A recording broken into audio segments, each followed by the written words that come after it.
Hey everyone, welcome to my YouTube channel. This is Heidi and I am excited to be here with you. Toby will be popping in and out and possibly messing with the camera a little bit. I just came back from experiencing 10 full days of complete silence, meditating for 11 hours, and not engaging with others. We were also unable to be distracted by our phones as we had no phones, no technology, nothing to write on, read on, just simply immersing ourselves in our inner world. So I really look forward to sharing how this experience went, but before I do, I'm just going to share a little bit about the center itself as far as what was required, what I said that I would agree to, along with our schedule, how applying for this kind of transpired for me, and then I'll go into my 10-day experience along with deep reflections and any advice and tips that I would give for someone that may be interested in this. So let's dive in. A little bit about the center. You can absolutely use Google or find other YouTubers that share about their experience because I know they kind of really dive well into what Vipassana really is.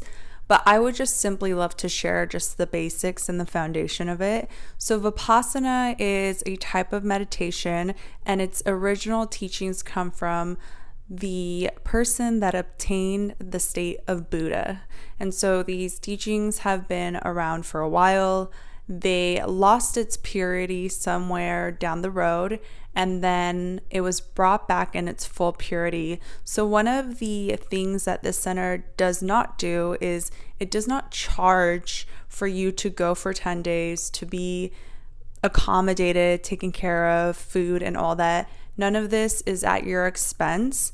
They really believe in the teaching, and usually how these Vipassana centers have been supported and sustainable through the years, and they're all over the world, is people that actually experience the Vipassana 10-day silent meditation retreat have such a profound experience that they want to give back at the end of their experience for future new students and for the continuation of this teaching and its purity.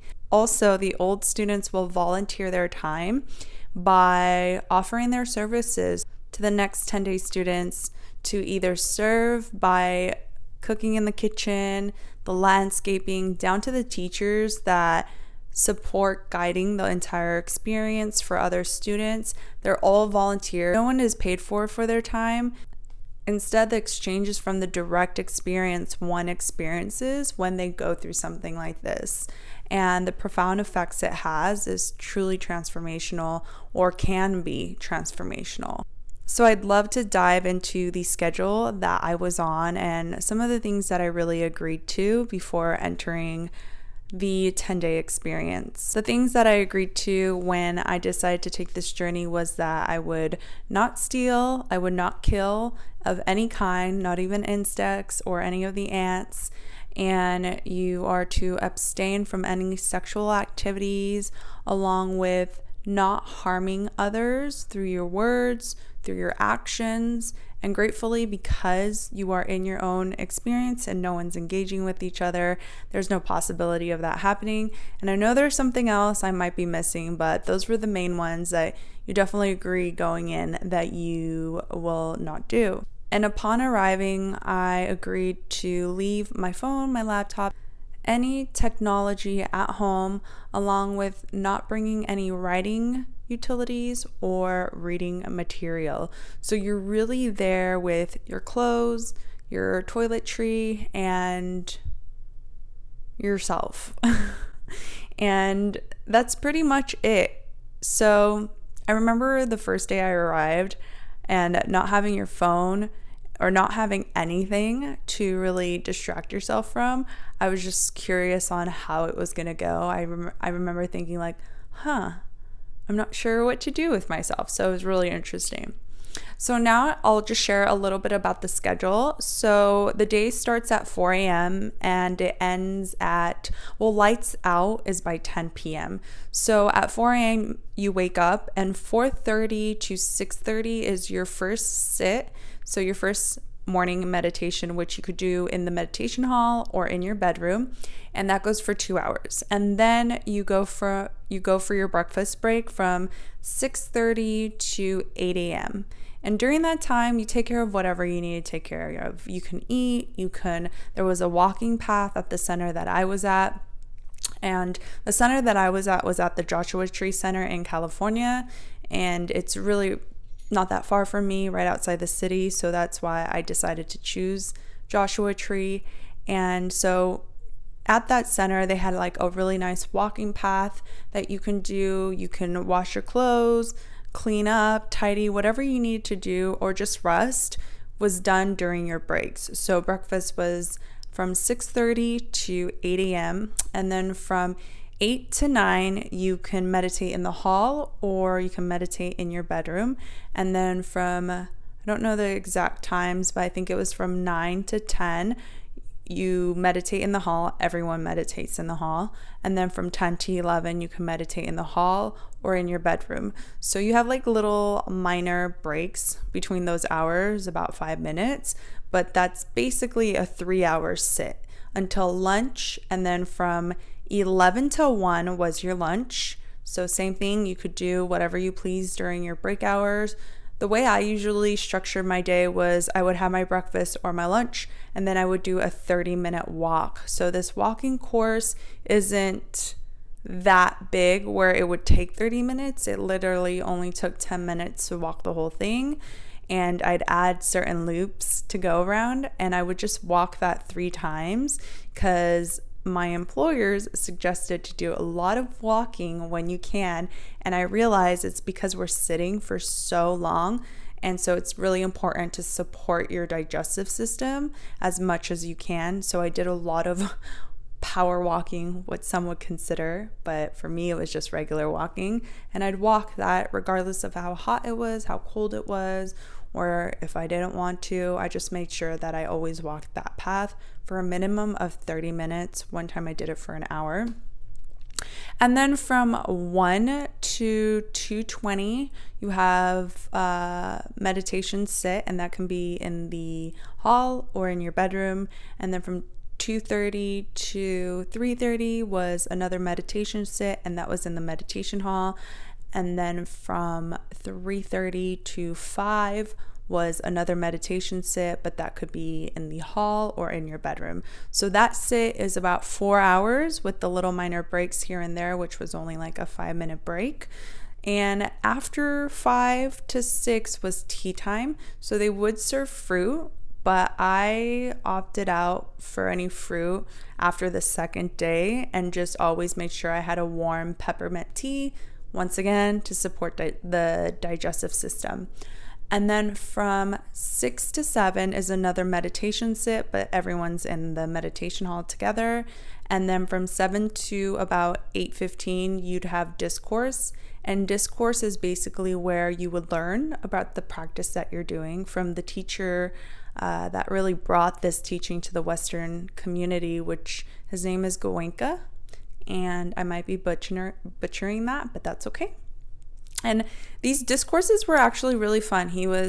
I loved his sense of humor, and how he delivered his teachings was a lot of analogy and through storytelling, which allowed it to be relatable. And he always seemed to touch the things that I was struggling with, or, just kind of sharing what we would be experiencing. Like after day 1, after day 2, this is what will start happening. And so I really appreciated that. These teachings we would all sit down in the meditation hall, and it would actually be played on the TVs in front of us. These teachings were recorded, I believe, in the 90s. So they, you could tell they're recorded in the 90s, but honestly, these teachings are timeless. And so the fact that it was recorded in the 90s had no bearing on the quality and the fruitfulness of being able to watch these teachings. A little note I didn't add: when you register, men and women are separated. So men are on their own side and women are on their own side.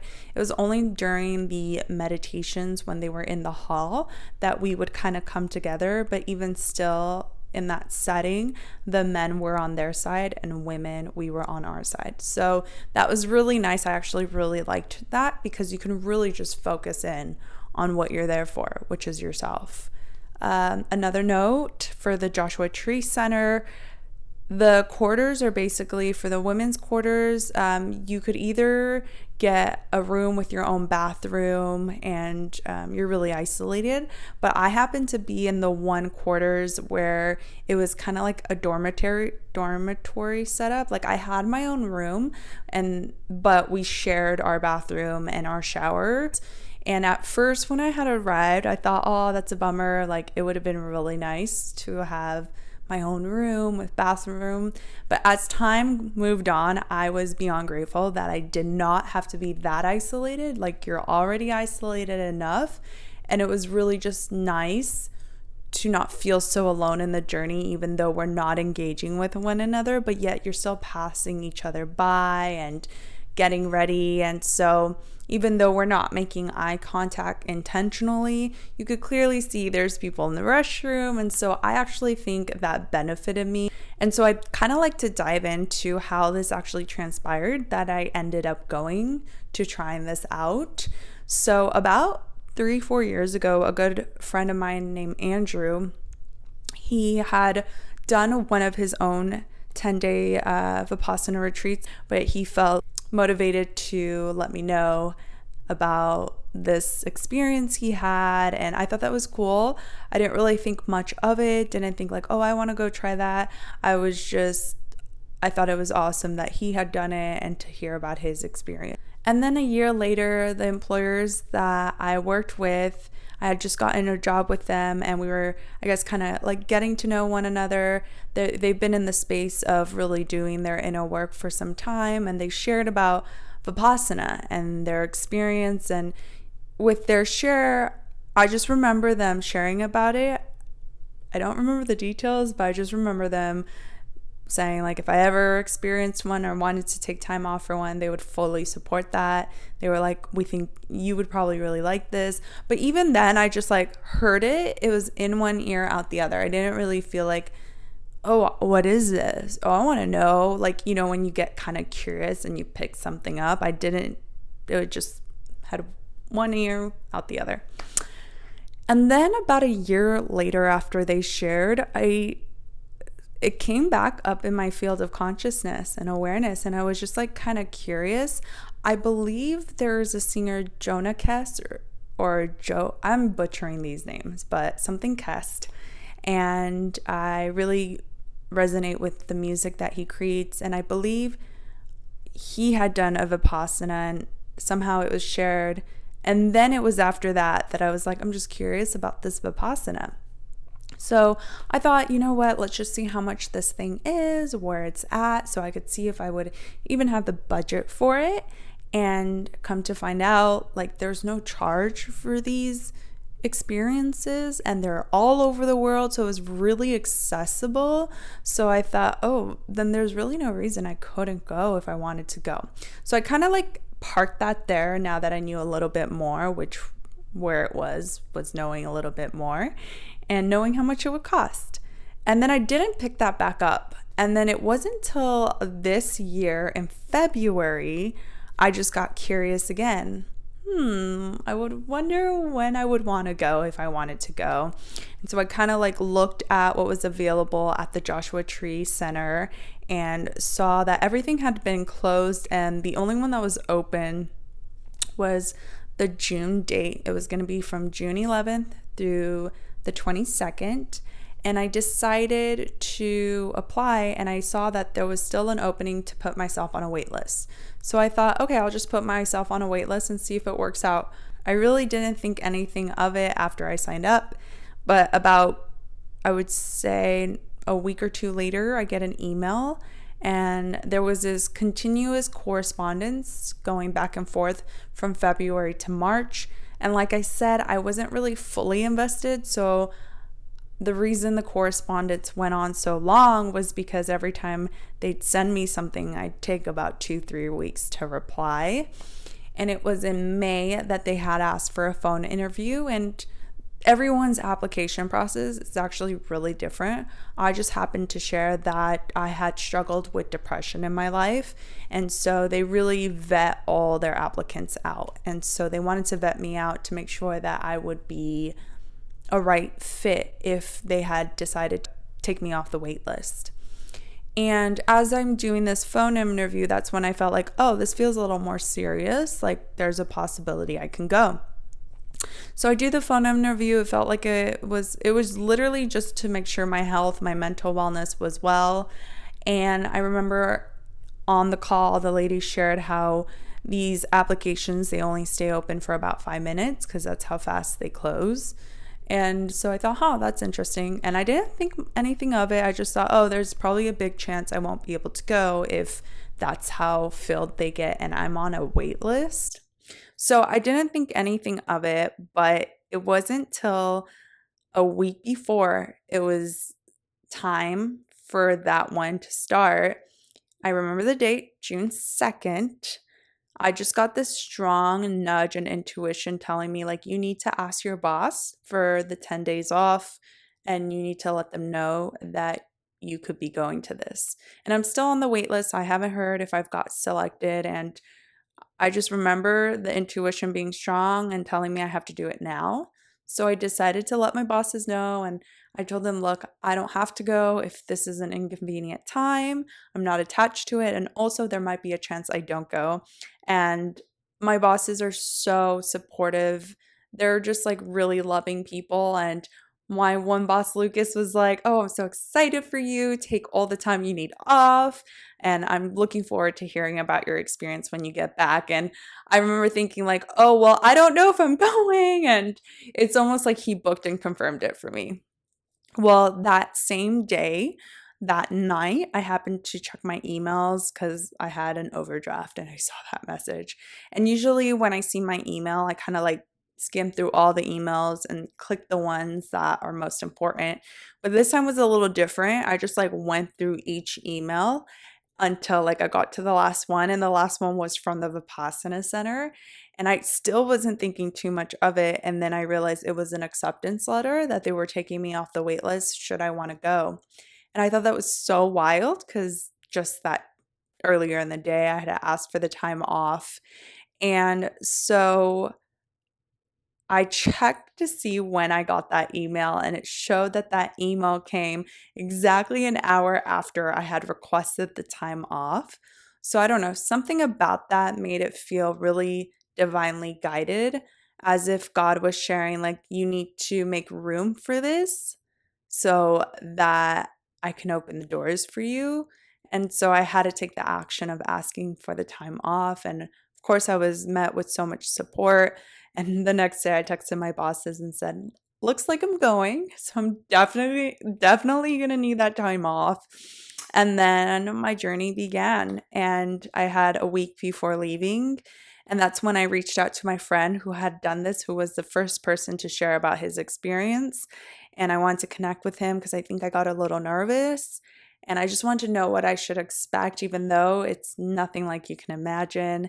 And he actually shared again and reflected back to me how he feels like it was probably divinely guided because it's actually really hard to get into these centers, especially in California. And so for me to be selected off a wait list, it just feels guided and super aligned. And that was like really reassuring. And I loved his share. I've loved that I reached out to him for support and advice because he also shared that he had done it a second time, which was in Thailand, and he was able to give me the comparisons. And apparently in Thailand, they were a little more lax. They let the students journal, and my experience was going to be more so like his India experience, where there was no journaling, a little more structured and disciplined. And my bosses gave me some really great tips, and my boss Lucas kind of shared about his experience, which really supported me in knowing, like, if I feel like I'm going mentally crazy, that is a part of the process as well. Like, my brain will like kick and scream, and just like it's like a wild horse. And it really supported me in knowing that I'm not alone in the experiences I might experience. And then my other boss, Hella, she gave me some great practical tips. She was the one that was like, make sure you walk as much as you can, you have warm water to support the digestive system. And she did tell me to bring a foam roller, which at the end I realized I wish I did. And also mentioned just a few other things, like taking things like my favorite blanket or such. So I have it there. It just gives me a sense of coziness. And what was one other? Oh, and then the different sitting positions that there are in meditating. I mostly sat cross-legged because that was the most comfortable for me. But I'm just going to tell you, like, you are going to experience pain. I can't guarantee you will, but I know a lot of us were like, oh no, my back. It's like, it was so hard to sit. So that is how this all kind of transpired. And now I kind of would love to share with you about the 10-day experience. So for the 10 days, since there was no journaling, I'm going to do my best to kind of summarize it all. The first 3 days were not challenging for me. And when I say it wasn't challenging, it wasn't because I was dialed in and fully focused and aware and I had no pain in my body. Actually, the opposite. I was not focused at all. I had pain and yeah, it was challenging. But why I say it wasn't that challenging, I know that's like contradicting, was because one might think, oh, for 11 hours a day, it might feel long, but it was actually the opposite. The first 3 days felt like it went by really fast. And the reason I say that is because most of the meditation, I was sitting in thoughts. And so by the time I realized, like, oh my gosh, I need to meditate, the meditation would be done. And that's what made it feel like it was going by so fast. And that first day, you're just kind of like learning this new schedule. So it's kind of exciting. And yeah, it's just kind of exciting. You're like, oh, how is this going to go? How's this going to go? And so you're really experiencing what the next few days are going to go like. So because of a little bit of excitement and there wasn't an attention focused on the present moment, for me, it went by decently quick. So the little things I would love to know is there were so many insights that came up, but to share it all, I need days. So I'll share the things that were really highlighted for me. For example, on the first day, I got a little note during lunch on my desk, and it said, Heidi, please meet the teacher in the interview room. And when I had gotten that note, immediately I thought and felt, what did I do wrong? So that's important to note because it turns out the teacher just wanted to check in on me, letting me know, things can come up because I had previous depression. She just wanted me to know that if I needed any support, that she was there 24/7. So it was actually really sweet. But on the second day of meditating, I recognized that I had this moment, and it was towards the end of the day, where I was a bit frustrated. And I was only frustrated because I kept getting lost in thought and only having like a mini second of focus. And what I recognized that first full day and then most of that second day was that I was berating myself. I was getting frustrated because I kept telling myself, I'm doing it wrong. I'm doing it wrong. And then if we go back to the first day with that note, like, what did I do wrong? That's definitely a subconscious pattern, a voice, a subtle program that I picked up on. And then it just kind of hit me in the meditation, like, you're not doing anything wrong. If you're in thought, you're in thought. And part of the process was to become aware, to become a witness. Although it was to become a witness of our breath, and this area on our with our nose and our upper lip.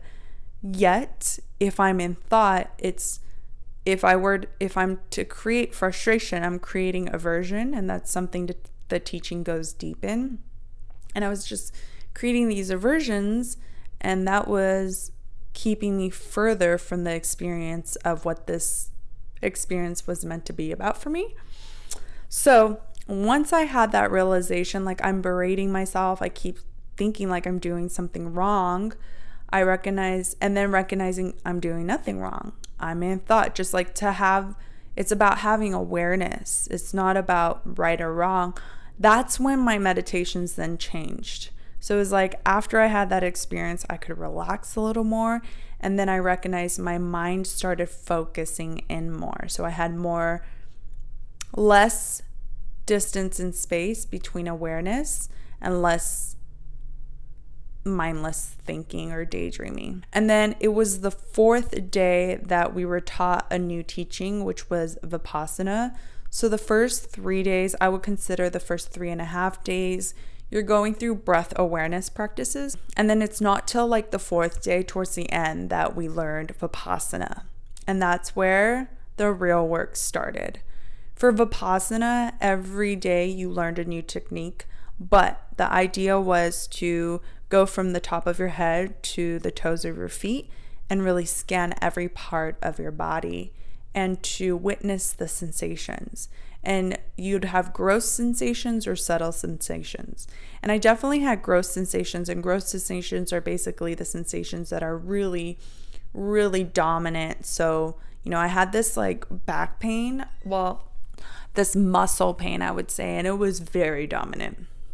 And the practice is to be equanimous to whatever subtle or gross sensation we were having, because the teaching and the idea, although this is a direct experience, is basically that human nature or how we've gone about living our life is through aversions and cravings. So we have cravings or we have aversions to things, and the aversions are things we don't like. And these aversions and cravings are sort of like an endless loop of how we go through life. And it's actually the main cause of our misery and our suffering. Because when we're having an aversion, it's really saying that we have an attachment to what we like. And if what we don't like is experienced, because we're attached to what we like, we want it to be different. And so the whole teaching, or the way I received it, was learning equanimity. And this is done through a direct experience through our body. And what you're doing as you're continuously experiencing this, so in my painful areas, I would just observe the sensation and remain equanimous and remind myself that, so one of the other teachings is anicca, the law of impermanence. And I would group this with anicca, the law of impermanence, this too shall pass. Knowing that everything is constantly changing and flowing, nothing is fixed, and so this too shall pass. This moment right here will pass. Our lives will pass. Other people's lives will pass. Like nothing is permanent. And so it's bringing in that practice as you practice equanimity to not have cravings or aversions to a sensation, whether it be subtle or gross. You're actually rewiring your brain and the habit that it's been so hooked on, which is through cravings and aversions, which create addictions. And so now that I can reflect back now, it's like the first 3 days was getting through the pus. So the way the teacher Goenka shares about it is like we're doing a deep operation on our mind. And the first thing to do is, take out all the pus. And then the real operation begins. And then you soothe the wound. And I really feel like the first 3.5 days, it was like a deep removing of all the pus. And that's when I had the noticing that how sick of a society we have become. And even me, myself, who prides myself in meditating every day for the past 6 years since after my awakening and, consistently doing the inner work, I definitely had my toxic traits that I deemed so normal, which was passing time with filling myself with things that I don't really need to be filling myself with, whether it was shows, conversations like mindless conversations or scrolling on the phone. I'm not saying these are bad, but I think for me personally, this experience kind of showed me where I could be doing something else, yet I'm leaning towards these things that aren't supporting my experience of life. So, I had a craving for checking my phone, and you're checking all these things. And so the first 3 days really just helped me get rid of all the noise that I had packed in my mind. And that's what I consider the pus and all the infections. And so on the 4th day, when you start Vipassana and my mind is starting to get sharper, that's when things got hard. Because now I'm not lost in thought. Now I'm like, oh, I still have an hour to go, because I'm more present, more aware. And that's when I really got to meet my mind. I really got to meet myself and what's really happening. I found myself wondering, like, when is this going to end? So craving for this to be done. And like in that experience of noticing that I have this craving for this to be over with, that's when I would bring in the reminder of equanimity of what is, not the way I want it, and remembering that this too shall pass. Like there will come an ending to this sit, and you will arrive there. So instead of running to it by disassociating, distracting, or averting, why not experience the moment as it is so that I can have a direct experience with truth? And in that space, it was just really profound, because then I found myself really practicing that, sitting with it, and me being able to really grasp just life as far as the direct experience of life, the truth of life, and really embracing and accepting. I think for me, I definitely had this complex of falling into the illusion that, everything's constant. Tomorrow I'll still be able to talk to my friends, my family, the people I care about, like they'll still be there. There is this illusion that I kind of keep myself in. And so then it's easier to be okay, to be upset with someone, because whatever, you'll see them tomorrow. It's easier to, hold on to your grudges, because you're like, it'll work out tomorrow, whatever. And this teaching really showed me how life is a gift, and everyone in it, whether I have aversions with them or not, are all part of this gift. And it makes no sense to hold a grudge or have an aversion, which is hate, for someone, because all of this will pass. Like all of this will have no meaning, right? It's not to get morbid or depressing, and I think it could sound depressing, but when you practice the practice, and for me, when I practiced the practice and felt into the experience of acceptance, I felt more and more liberation within myself, more ability to be with what is, and wanting to find that compassion and love rather than that hate for someone, something outside of myself. And so, day 4 started getting really hard. I know I've cried, and I had this experience day 6 where, so you're really just sitting with your sensations. And I had this experience where I felt fear rising. And instead of averting or thinking, I just allowed myself to experience the feeling, the sensations of fear, and how that felt in my body. And just, it arose almost like, if I want to explain it, like a burp rising. It was like one burp, then the next, this fear. It arose like 4 times. And that was actually very intense, because I just stayed so present through that. And I felt it, experienced it. And it was just a wild experience. It's hard to put words to explain what happened, but I think there was only like 10-15 minutes left of that meditation, and I ended up getting up earlier. This was in the meditation hall. I actually always went to the meditation hall. I didn't really opt to meditate in my room because I would fall asleep. But I just remember going outside because it was just so intense. And I sat, and literally 2 feet from me was a pigeon, and Joshua Tree has beautiful pigeons. They're not like the city pigeons, yet they're all beautiful. and it just like was on the ground, and I had no awareness of it because I'm just like a little disoriented from the experience of what I had just sat through. And I just looked down, and it's this pigeon, and it's just looking up at me, and we're just locking eyes, and it's just looking at me like, you okay? You okay in there? You don't look okay. And I just remember crying. And a little back context, actually this was on the 8th day that, was it? Yeah, it was on the 8th day this happened.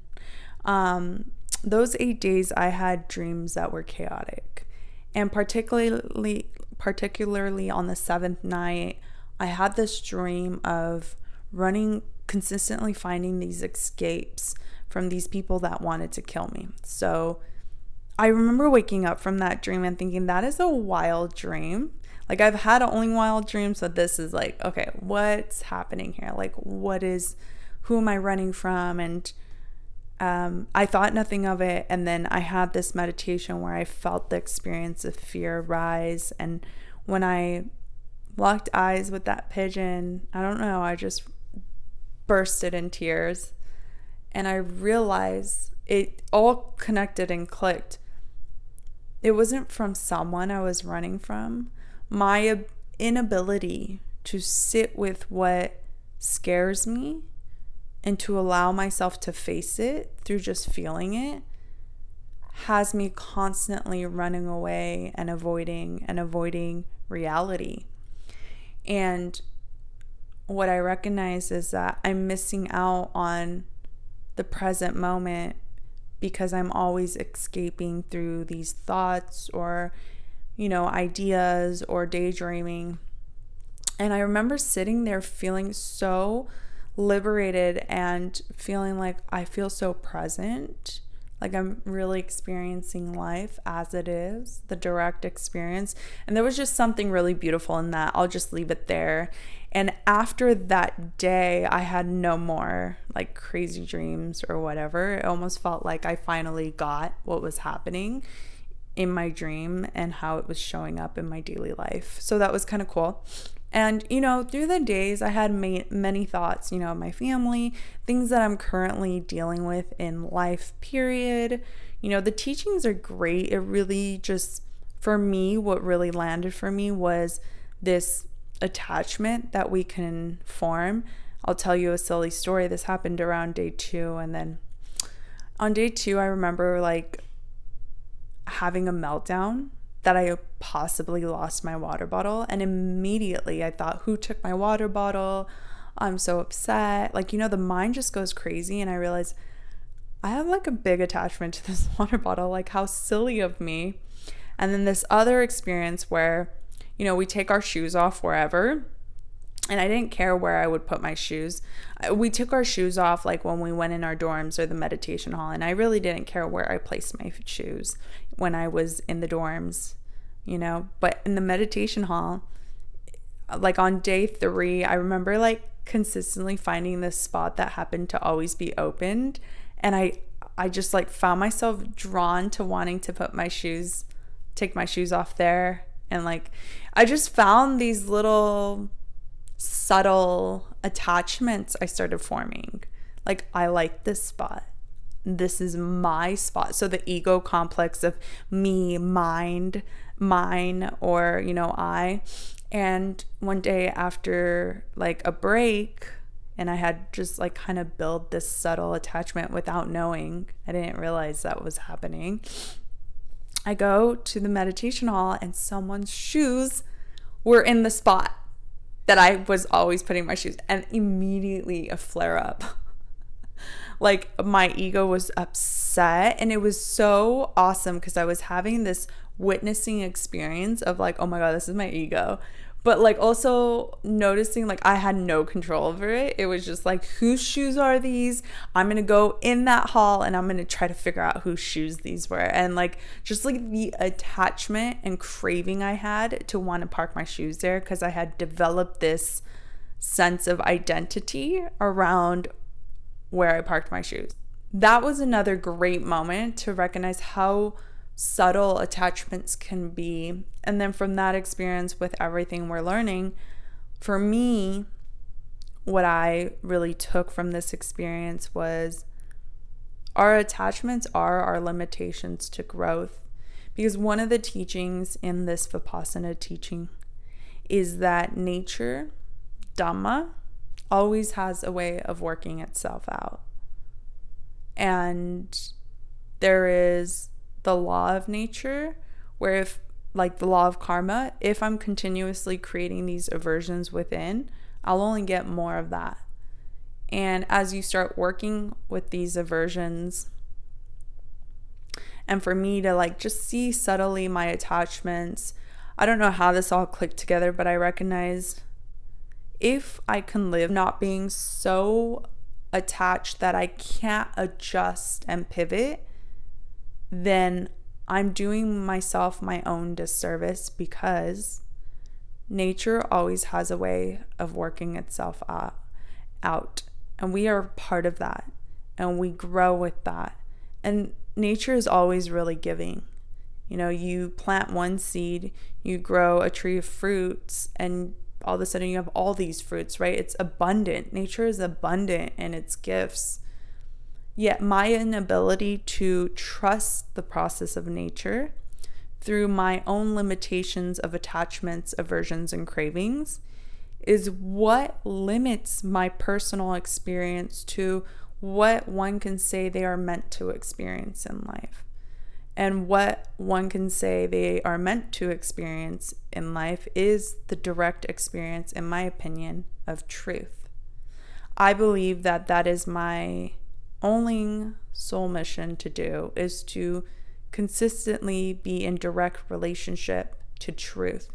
And that can only be experienced on the experiential level, not through conceptualizing or through ideas or thought theory or philosophizing. Those are all great tools that the mind uses, yet that is also the separation between what one gets to experience, because we're so locked into this grid of how it should be.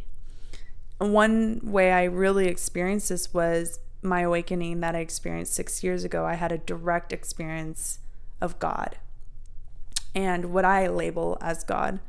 And it was nothing like I thought it would be. And what I thought it would be was everything I collected as information that I conceptualized, this idea of heaven and hell. I'm not saying there isn't one. I'm just saying from my experience, the idea of what that was the very limitation for me having a direct experience of what that truly is. And I can't tell you what your truth is. I can say that one gets to experience truth, and that's where we all meet, because we find that that one truth is all truth. And so that's just through a direct experience.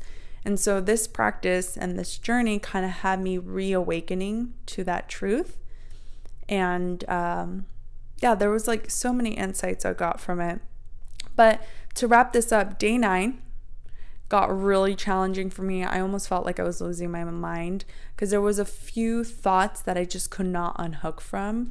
So instead of having all these thoughts, there were just like one main thoughts that I was just so grossly attached to that I just had to work through. But whenever I was on break or whatever, I was just like so engulfed in this thought, and it made me feel like I was going crazy. But ultimately day 10 arrived, and I just like really worked with the practicing equanimity. And what actually started happening, how I said like I had these pains, those pains by day 10 were dissolved, if not fully, like 90%. This one pain that I had in my back muscle, that had dissolved, and I've yet to experience. And so like one may think like, oh, I'm sitting forever and that's why it's this pain. We're so habitual to blame whatever it is outside of ourselves for our pain, our misery. Like, so I'm sitting, that's why I'm in pain. That person said something, that's why I'm angry. And that's like the illusion. And then you find, no, it's me that creates it within my mind first, and then it shows up on the body level. And the only way for me to know that truth is through the experience of the dissolving of my gross sensations, and just like kind of where I was with my mind as well. I felt like all this impurity had really come out, and yeah, it's almost like the foggy windows started clearing again. So anyways, on day 10, you're kind of like re-immersing with everyone. You're able to socialize. They want to like support you in your process back to the next day of integrating with the world. And I was hesitant about going back in the world. I really loved the 10 days. I didn't mind waking up so early. It was hard to go to sleep though, I will say that. But I didn't mind that, the waking up early or my food schedule and not having snacks in between. I actually did really great with that because naturally I was already waking up at a 4 a.m. I already was meditating. So I think all that kind of supported me to not have to focus on that and struggle with that. And I think everything in aligned reason and rhyme, because it allowed me to really focus on the deeper roots and layers of what I was really struggling with prior to, experiencing that experience, which is honestly my personal finance and my neighbors. And I was like having all this tension from it. And, through the course, like I'm experiencing attachments and I'm realizing I have this opportunity to do something I don't want to do, but it would liberate me from all my debt in a short year span and be able to offer abundance to those around me, because I'd have more expansion and room to do more with the financial income I do have now.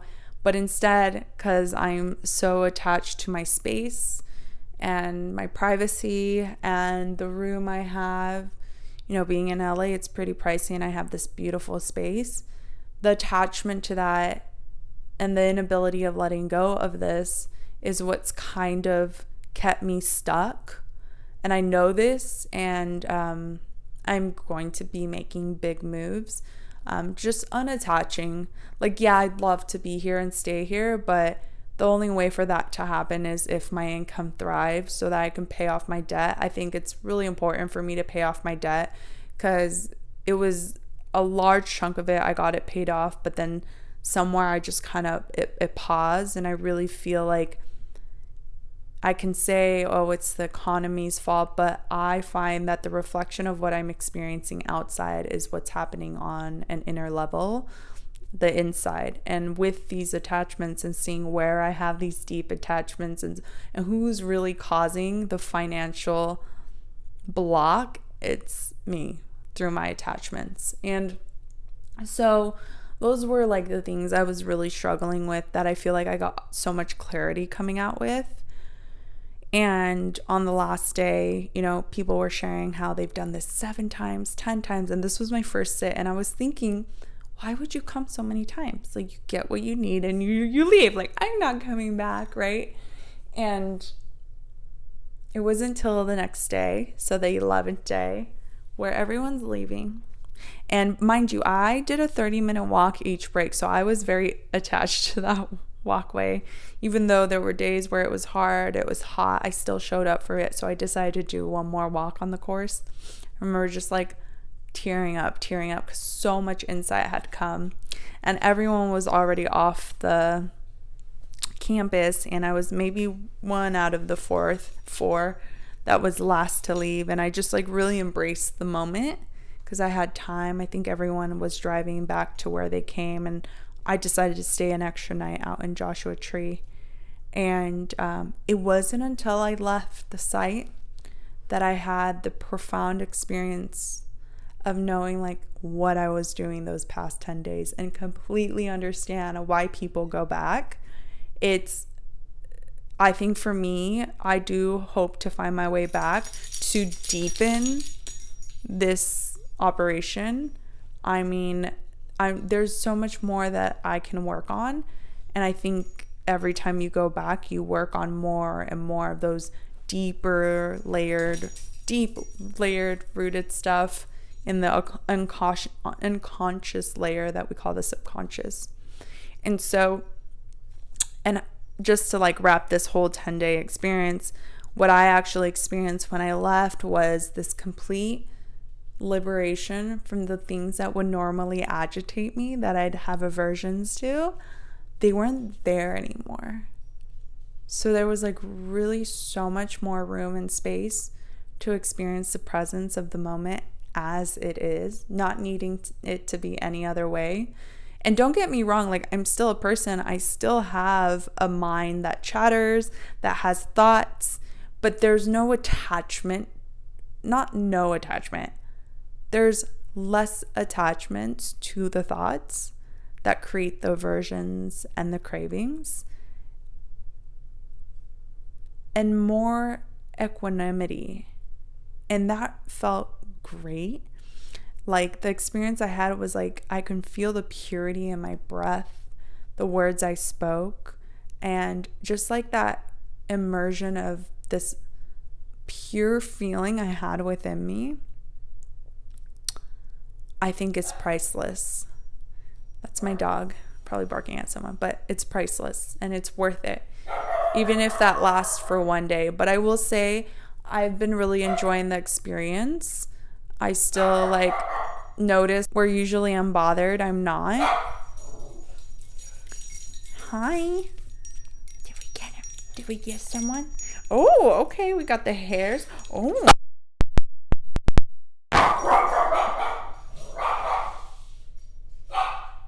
Anyways, that's my cue to start wrapping it up. Some reflections and tips. I feel like I gave a lot of my reflections through this. But I think my biggest reflection knowing is like, had this been before my awakening, the old me 6 years ago, I don't think I would have lasted a day.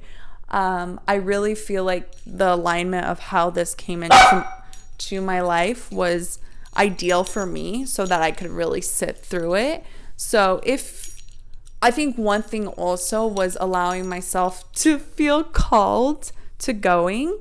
So if you wanted any advice and tips, if this is for you, sit with it. And if it's calling you, go for it.